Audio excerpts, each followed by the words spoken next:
تبارك الذي بيده الملك وعلى كل شيء قدير الذي خلق الموت والحياة ليبلوكم أيكم أحسن عملا وهو العزيز الغفور الذي خلق 7 سماوات طباقا ما ترى في خلق الرحمن من تفاوت وارجع البصر هل ترى من فطور ثم ارجع البصر ترى ينقلب اليك البصر خاسئا وحسيرا ولقد زينا السماء الدنيا بمصابيح وجعلناها رجوما للشياطين واعتدنا لهم عذاب السعير وللذين كفروا بربهم عذاب جهنم وبئس المصير اذا ألقوا فيها سمعوا لها شيئا وهي تفور تكاد تميز من الغيظ كلما ألقي فيها فوج سألت خزنت ولم يأتكم نذير قالوا بلى قد جاءنا نذير فكذبنا وكلما نزل الله من شيء أنتم لا في ضلال كبير وقالوا لو كنا نسمع ونعقل ما كنا في أصحاب السعير فاعترفوا بذنبهم فسحقا لأصحاب السعير إن الذين يخشون ربهم بالغيب لهم مغفرة وأجر كبير وأسروا قولكم أو اجهروا به إنه عليم بذات الصدور ألا يعلم من خلق وهو اللطيف الخبير هو الذي جعل لكم الأرض ذلولا فامشوا في مناكبها وكلوا من رزقه وإليه النشور أأمنتم من في السماء يخسفكم الأرض فإذا هي تمور أم أمنتم من في السماء أن يرسل عليكم حاصبا فستعلمون كيف نذير ولقد كذب الذين من قبل فكيف كان نكير أولم يروا إلى الطير فوقهم صافات ويقبض ما يمسكون إلا الرحمن إنهم بكل شيء بصير أمن هذا الذي هو جند لكم ينصركم من دون الرحمن إن الكاذبون إلا في غرور أمن هذا الذي يرزقكم من أمسك رزقه بل لجوا في عتو ونفور أفمن يمشي مكبا على وجهه أهدى من يمشي سبيا على صراط مستقيم قل هو الذي أنشأكم وجعل لكم السماء والأبصار والأفئدة قليلا ما تشكرون قل هو الذي ذرأكم في الأرض وإليه تحشرون ويقولون متى هذا الوعد إن كنتم صادقين قل إنما العلم عند الله وإنما أنا نذير مبين فلما رأوا صدفة سيئت وجوه الذين كفروا قيل هذا الذي كنتم تدعون قل أرأيتم أهلكني الله ومن معي ورحمنا فمن ينجر الكافرين من عذاب أليم قل هو الرحمن آمنا به وعليه توكلنا فستعلمون من هو في ضلال مبين قل أرأيتم إن أصبح ماؤكم غورا فمن يأتيكم بماء معين نون والقلم وما يسطرون ما أنت بنعمة ربك بمجنون وإن لك لأجرا غير ممنون وإنك لعلى خلق عظيم فستبصر ويبصرون بأيكم المفتون إن ربك هو أعلم من ضل عن سبيله وهو أعلم بالمهتدين فلا تطع المكذبين ولو تدهن فيدهنون ولا تطع كل حلاف مهين هماز مشاء بنميم مناع للخير معتد أثيم عتل بعد ذلك زنيم أن كان ذا مال وبنين إذا كان عليه آياتنا قال أساطير الأولين سنسمه على الخرطوم إنا بلوناهم كما بلونا أصحاب الجنة إذا أقسموا ليصرمونها مصبحين ولا يستثنون فطاف عليها طائف من ربك وهم نائمون فأصبحت كالصريم فتنادوا مصبحين أن اغدوا على حرثكم إن كنتم صارمين فانطلقوا وهم يتخافتون ألا يدخلنها اليوم عليكم مسكين وغدوا على حردهم قادرين فلما رأوا قالوا لضالون بل نحن محرومون قالوا سطهم ولم أقل لكم لولا تسبحون قالوا سبحان ربنا إنا كنا ظالمين فأقبل بعضهم على بعض يتلاومون قالوا يا ويلنا إنا كنا طاغين عسى ربنا أن يبدلنا خيرا منها إنا إلى ربنا راغبون كذلك العذاب ولعذاب الآخرة أكبر لو كانوا يعلمون إن للمتقين عند ربهم جنات النعيم فنجعل المسلمين كالمجرمين أما لكم كيف تحكمون أم لكم كتاب فيه تدرسون إن لكم فيه لما تخيرون أم لكم إمام علينا بالغة إلى يوم القيامة إن لكم لما تحكمون سألهم أيهم بذلك زعيم أم لهم شركاء فليأتوا بشركائهم إن كانوا صادقين يوم يكشف عن ساق ويدعون إلى السجود فلا يستطيعون خاشعة أبصارهم ترهقهم ذلة وقد كانوا يدعون إلى السجود وهم سالمون فذرني ومن يكذب بهذا الحديث نستدرجهم من حيث لا يعلمون وأملي لهم إن كيدي متين أم تسألهم أجرا فهم من مغرم مثقلون ما عندهم الغيب فهم يكتبون فاصبر لحكم ربك ولا تكن كصاحب الحوت إذ نادى وهو مكظوم لولا أن تداركه نعمة من ربه لنبذ بالعراء وهو مذموم فاجتباه ربه فجعله من الصالحين وإن يكاد الذين كفروا ليزلقونك بأبصارهم لما سمعوا الذكر ويقولون إنه لمجنون وما هو إلا ذكر للعالمين الحاقة ما الحاقة وما أدراك ما الحاقة كذبت ثمود وعاد بالقارعة فأما ثمود فأهلكوا بالطاغية وأما عاد فأهلكوا بريح صرصر عاتية سخرها عليهم 7 ليال و8 أيام حسوما فترى القوم فيها صرعى كأنهم أعجاز نخل خاوية فهل ترى لهم من باقية وجاء فرعون ومن قبله والمؤتفكات بالخاطئة فعصوا رسول ربهم فأخذهم أخذة رابية إن لما طغى الماء حملناكم في الجارية لنجعلها لكم تذكرة وتعيها أذن واعية فإذا نفخ في الصور نفخة واحدة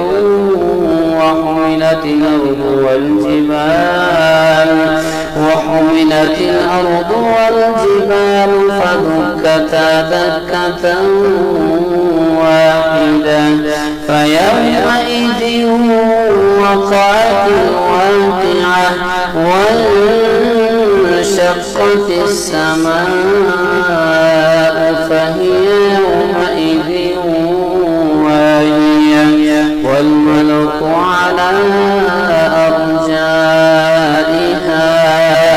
ويحمل عرش فوقهم يومئذ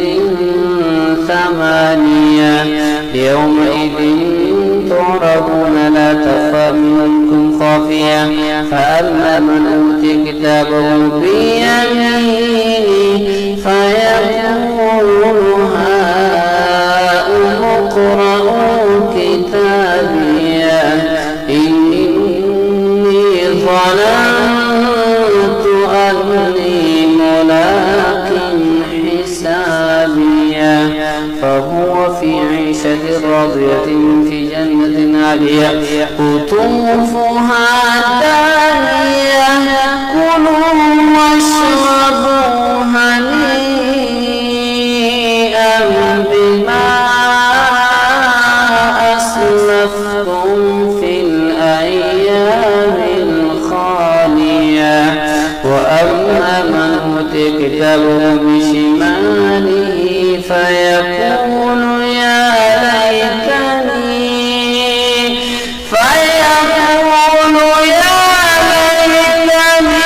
لم أوت كتابيه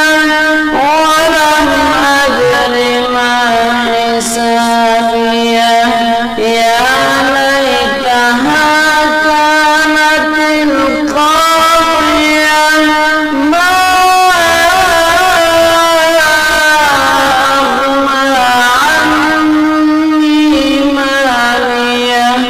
هلك عني سلطانيه خذوه فغلوه ثم الجحيم صلوه ثم في سلسلة ذرعها 70 ذراعا فاسلكوه إنه كان لا يؤمن بالله العظيم ولا يحض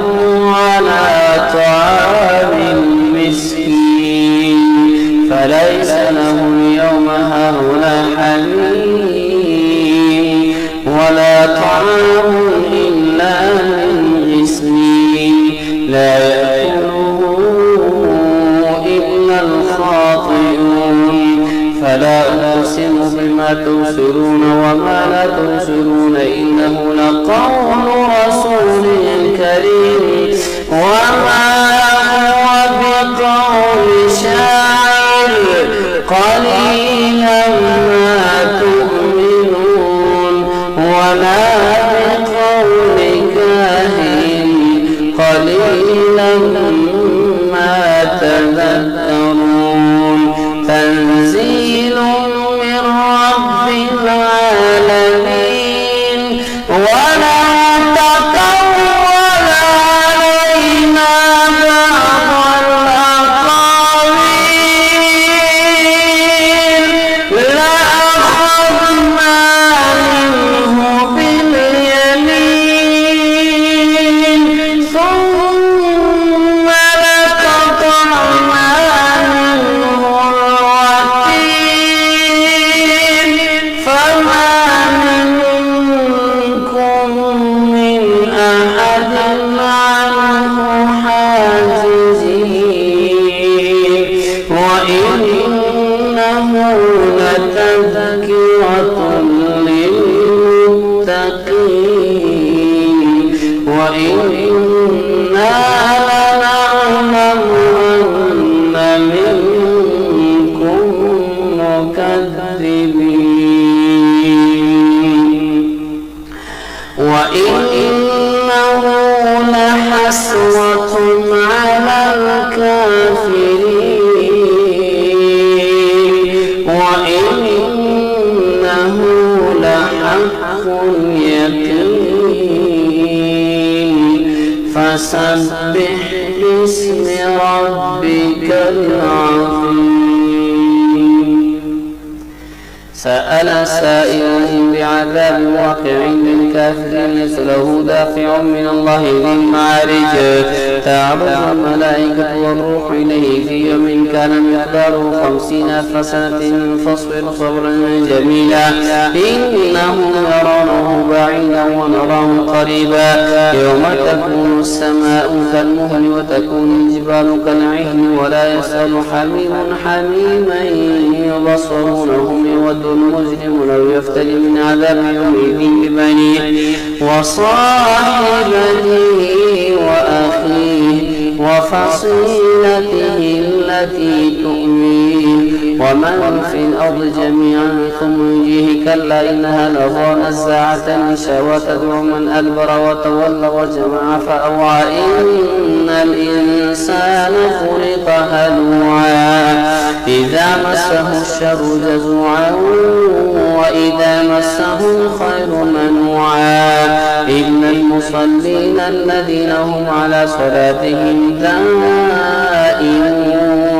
والذين في أموالهم حق معلوم للسائل والمحروم والذين يصدقون بيوم الدين والذين هم من عذاب ربهم مشفقون إن عذاب ربهم غير مأمون والذين هم لفروجهم حافظون إلا على أزواجهم أو ما ملكت أيمانهم فإنهم غير ملومين فمن ابتغى وراء ذلك فأولئك هم العادون والذين هم لأماناتهم وعهدهم راعون والذين هم بشهاداتهم قائمون والذين هم على صلاتهم يحافظون أولئك في جنات مكرمون فما للذين كفروا قبلك مهطعين عن اليمين وعن الشمال عزين أيطمع كل امرئ منهم أن يدخل جنة نعيم كلا إنا خلقناهم مما يعلمون فلا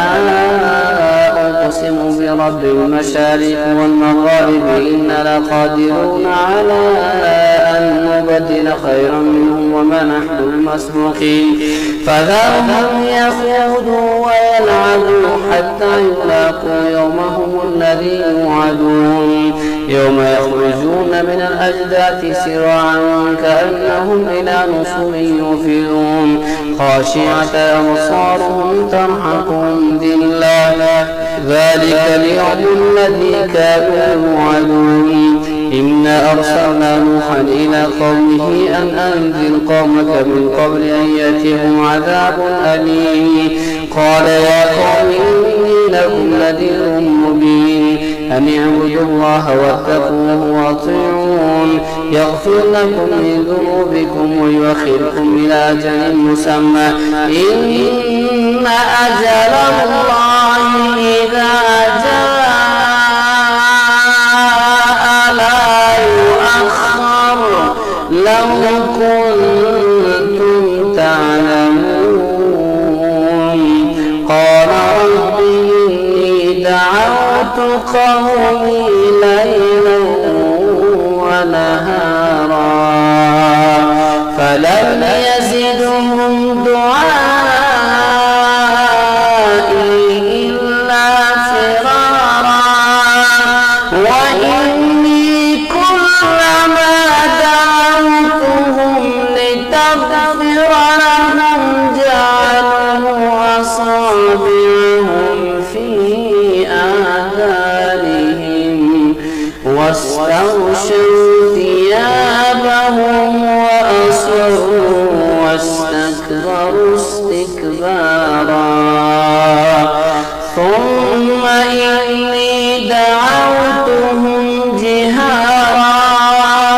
ثم إني أعلنت لهم وأسررت لهم إسرارا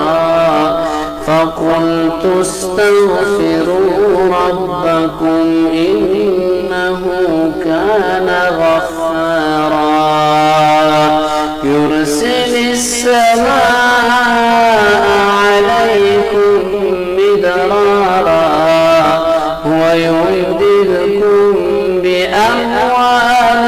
وبنين ويجعل لكم جنات ويجعل لكم أنهارا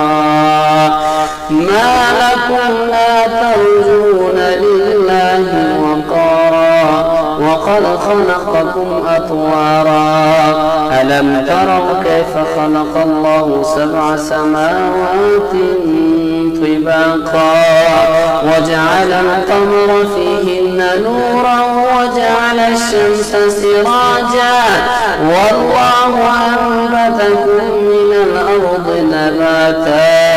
ثم يعيدكم فيها ويخرجكم إخراجا والله جعل لكم الأرض بساطا لتسلكوا منها سبلا فجاجا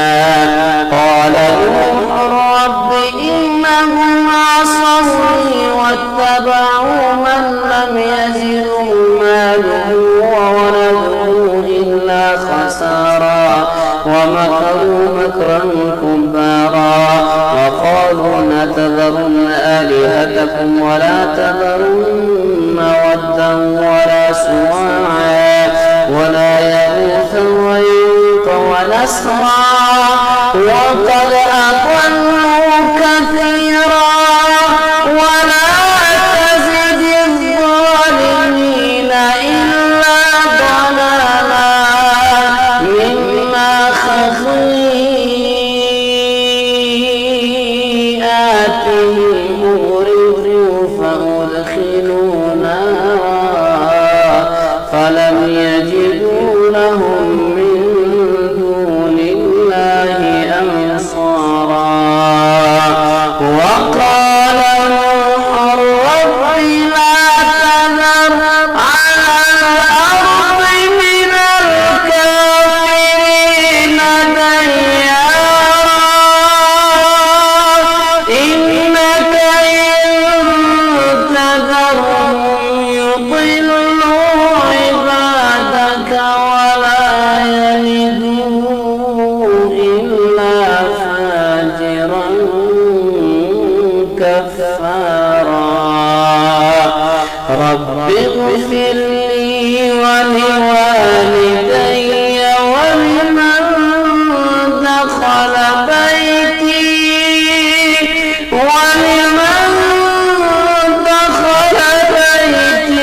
مؤمنا وللمؤمنين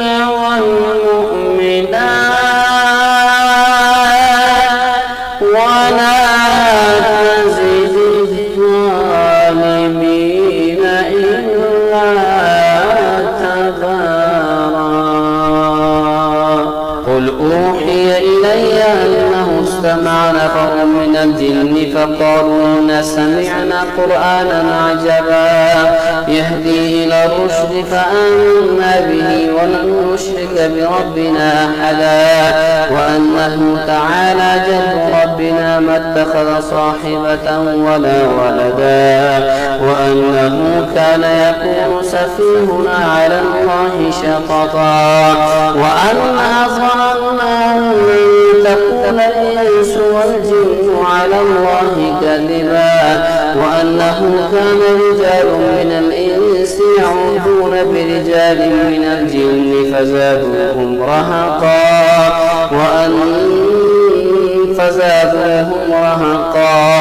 وأنهم ظنوا كما ظننتم أن لن يبعث الله أحدا وأنا لمسنا السماء فوجدناها ملئت حرسا شديدا وشهبا وأنا كنا نقعد منها مقاعد للسمع فمن يستمع الآن يجده شهابا رصدا وأنا لا ندري أشر أريد بمن في الأرض أم أراد بهم ربهم رشدا وأنا منا الصالحون ومنا دون ذلك كنا طرائق قددا وأنا ظننا أن لن نعجز الله في الأرض ولن نعجزه هربا وأنا لما سمعنا الهدى آمنا به فمن يؤمن بربه فلا يخاف بخسا ولا رهقا وأنا لما سمعنا الهدى آمنا به فمن يؤمن بربه فلا يخاف بخسا ولا رهقا وأنا منا المسلمون ومنا القاسطون فمن أسلم فأولئك تحروا رشدا وأما القاسطون فكانوا لجهنم حطبا وأن لو استقاموا على الطريقة لأسقيناهم ماء غدقا لنفتنهم فيه ومن يعرض عن ذكر ربه يسلكه عذابا صعدا وأن المساجد لله فلا تدعوا مع الله أحدا وأنه لما قام عبد الله يدعوه كادوا يكونون عليه لبدا قل إنما أدعو ربي ولا أشرك بربي أحدا قل إني لا أملك لكم ضرا ولا رشدا قل إني لن يجيرني من الله أحد ولن أجد من دونه ملتحدا إلا بلاغا من الله ورسالاته ومن يعص الله ورسوله فإن له نار جهنم خالدين فيها أبدا حتى إذا رأوا ما يوعدون فسيعلمون من أضعف ناصرا وأقل عددا قل إن أدري أقريب ما توعدون أم يجعل له ربي أمدا عالم الغيب فلا يظهر على غيبه أحدا إلا من ارتضى من رسول فإنه يسلك من بين يديه ومن خلفه رصدا ليعلم أن قد أبلغوا رسالات ربهم وأحاط بما لديهم وأحصى كل شيء عددا يا أيها المزمل قم الليل إلا قليلا نصفه أو انقص منه قليلا أو زد عليه ورتل القرآن ترتيلا إنا سنلقي عليك قولا ثقيلا إن ناشئة الليل هي أشد وطئا وأقوم قيلا إن لك في النهار سبحا طويلا واذكر اسم ربك وتبتل إليه تبتيلا رب المشرق والمغرب لا إله إلا هو فاتخذه وكيلا واصبر على ما يقولون واهجرهم هجرا جميلا وذر والمكذبين أولي النعمة ومهلهم قليلا إن لدينا أنكالا وجحيم وطعاما ذا غصة وعذابا أليما يوم ترجف الأرض والجبال وكانت الجبال كثيبا مهيلا إنا أرسلنا إليكم رسولا شاهدا عليكم كما أرسلنا إلى فرعون رسولا فعصى فرعون الرسول فأخذناه أخذا وبيلا فكيف تتقون إن كفرتم يوما يجعل الولدان شيبا السماء منفطر به كان وعده مفعولا إن هذه تذكرة فمن شاء اتخذ إلى ربه سبيلا إن ربك يعلم أنك تقوم أدنى من ثلثي الليل ونصفه وثلثه وطائفة من الذين معك والله يقدر الليل والنهار علم أن لم تحصوه فتاب عليكم فاقرأوا ما تيسر من القرآن علم أن سيكون منكم مرضى وآخرون يضربون في الأرض يبتغون من فضل الله وآخرون يقاتلون في سبيل الله فاقرأوا ما تيسر منه وأقيموا الصلاة وآتوا الزكاة واقرضوا الله قرضا حسنا وما تقدموا لأنفسكم من خير تجدوه عند الله هو خيرا وأعظم أجرا واستغفروا الله إن الله غفور رحيم يا أيها المدثر قم فأنذر وربك فكبر وثيابك فطهر والرجز فاهجر ولا تمنن تستكثر ولربك فاصبر فإذا نقر في الناقور فذلك يومئذ يوم عسير على الكافرين غير يسير ذرني ومن خلقت وحيدا وجعلت له مالا ممدودا وبنين شهودا ومهدت له تمهيدا ثم يطمع أن أزيد كلا إنه كان لآية عنيدا سأرهقه صعودا إنه فكر وقدر فقتل فقدر ثم قتل فقدر ثم نظر ثم عبس وبصر ثم أدبر واستكبر فقال إن هذا إلا سحر يؤثر إن هذا إلا قول البشر سأصليه سقر وما أدراك ما سقر لا تلقي ولا تذر لواحة للبشر عليها 19 وما جعلنا أصحاب النار إلا ملائكة وما جعلنا عدتهم إلا فتنة للذين كفروا ليستيقن الذين أوتوا الكتاب ويزداد الذين آمنوا إيمانا ولا يرتاب الذين أوتوا الكتاب والمؤمنون وليقول الذين في قلوبهم مرض والكافرون ماذا أراد الله بهذا مثلا كذلك يضل الله من يشاء ويهدي من يشاء وما يعلم جنود ربك إلا هو ما هي إلا ذكرى للبشر كلا والقمر والليل إذا أدبر والصبح إذا أسفر إنها لإحدى الكبر نذيرا للبشر لمن شاء منكم أن يتقدم أو يتأخر كل نفس بما كسبت رهينة إلا أصحاب اليمين في جنات يتساءلون عن المجرمين ما سلككم في سقر قالوا لم نكن من المصلين ولم نكن نطعم المسكين وكنا نخوض مع الخائضين وكنا نكذب بيوم الدين حتى أتانا اليقين فما تنفعهم شفاعة الشافعين فما لهم عن التذكرة معرضين كالحمر مستنفرة فرت من قسورة بل يريد كل امرئ منهم أن يؤتى صحفا منشرة كلا بل لا يخافون الآخرة كلا إنه تذكرة فمن شاء ذكره وما يذكرون إلا أن يشاء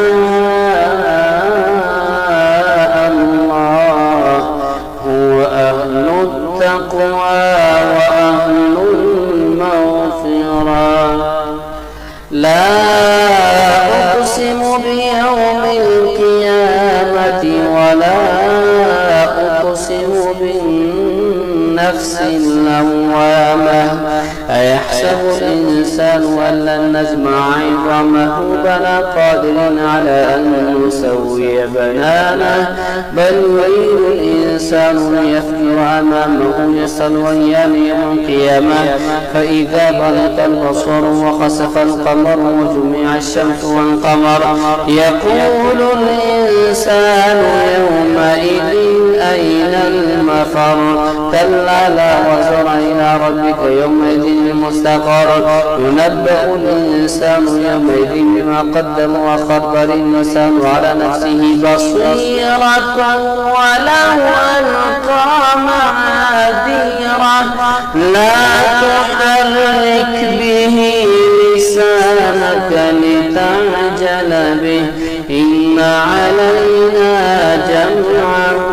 وقرآنه فإذا قرأناه فاتبع قرآنه ثم إن علينا بيانه كلا بل تحبون العاجلة وتذرون الآخرة وجوه يومئذ ناظرة إلى ربها ناظرة ووجوه يومئذ باسرة تظن أن يفعل بها فاقرة كلا إذا بلغت التراقي وقيل من راق وظن أنه الفراق والتفت الساق بالساق إلى ربك يومئذ المساق فلا صدق ولا صلى ولكن كذب وتولى ثم ذهب إلى أهله يتمطى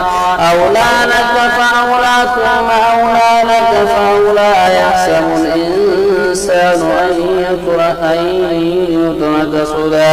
أيحسب الإنسان أن يترك سدى ألم يكن نطفة من مني يمنى ثم كان علقة فخلق فسوى فجعل منه الزوجين الذكر والأنثى أليس ذلك بقادر على أن يحيي الموتى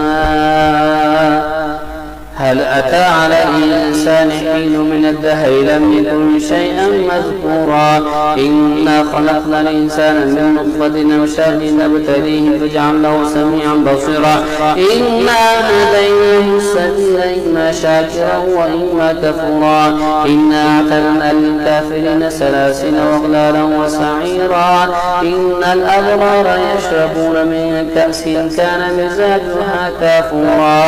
عينا يشرب بها عباد الله يفجرونها تفجيرا يوفون بالنذر ويخافون يوما كان شره مستطيرا ويطعمون الطعام على حبه مسكينا ويتيما واسيرا إنما نطعمكم لوجه الله لا نريد منكم جزاء ولا شكورا إنا نخاف من ربنا يوما عبوسا قمطريرا فوقاهم الله شر ذلك اليوم ولقاهم نظرة وسرورا وجزاهم بما صبروا جنة وحريرا متكئين فيها على الآرائك لا يرون فيها شمسا ولا زمهريرا ودانية عليهم ظلالها وذللت قطوفها تذليلا ويطاف عليهم بآنية من فضة وأكواب كانت قواريرا من فضة قدروها تخيرا ويسقون فيها كأسا كان مزاجها زنجبيلا عينا فيها تسمى سلسبيلا ويطوف عليهم ولدان مخلدون إذا رأيتهم حسبتهم لؤلؤا منثورا وإذا رأيت ثم رأيت نعيما وملكا كبيرا عاليهم ثياب سندس خضر واستبرق وحلوا أساور من فضة وسقاهم ربهم شرابا طهورا إن هذا كان لكم جزاء وكان سعيكم مشكورا إنا نحن نزلنا عليك القرآن تنزيلا فاصبر لحكم ربك ولا تطع منهم آثما أو كفورا واذكر اسم ربك بكرة وأصيلا ومن الليل فاسجد له وسبحه ليلا طويلا إن هؤلاء يحبون العاجلة ويذرون وراءهم يوما ثقيلا نحن خلقناهم وشددنا أسرهم وإذا شئنا بدلنا أمثالهم تبديلا إن هذه تذكرة فمن شاء اتخذ إلى ربه سبيلا وما تشاءون إلا أن يشاء الله إن الله كان عليما حكيما يدخل من يشاء في رحمته والظالمين أعد لهم عذابا أليما والمرسلات عرفا فالعاصفات عصفا والناشرات نشرا فالفارقات فرقا فالملقيات ذكرا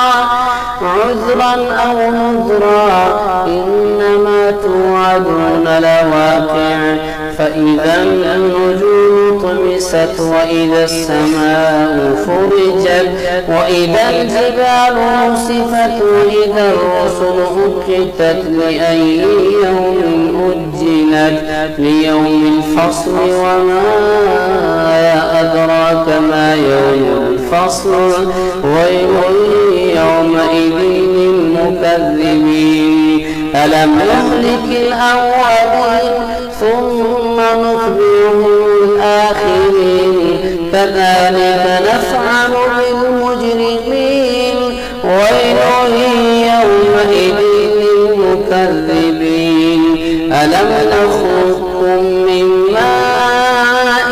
مهين فجعلناه في قرار مكين إلى قدر معلوم فقدرنا فنعم القادرون ويل يومئذ للمكذبين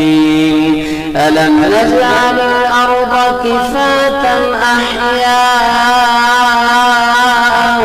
وأمواتا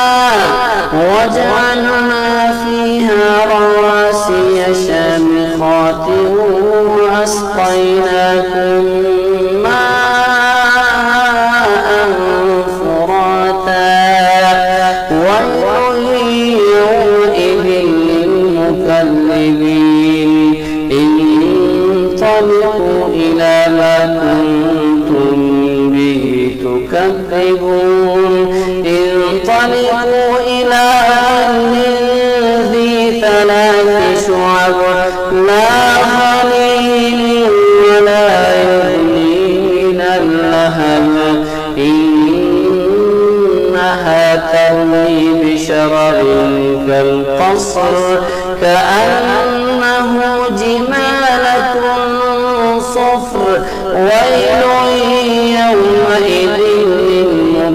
للمكذبين هذا يوم لا ينطقون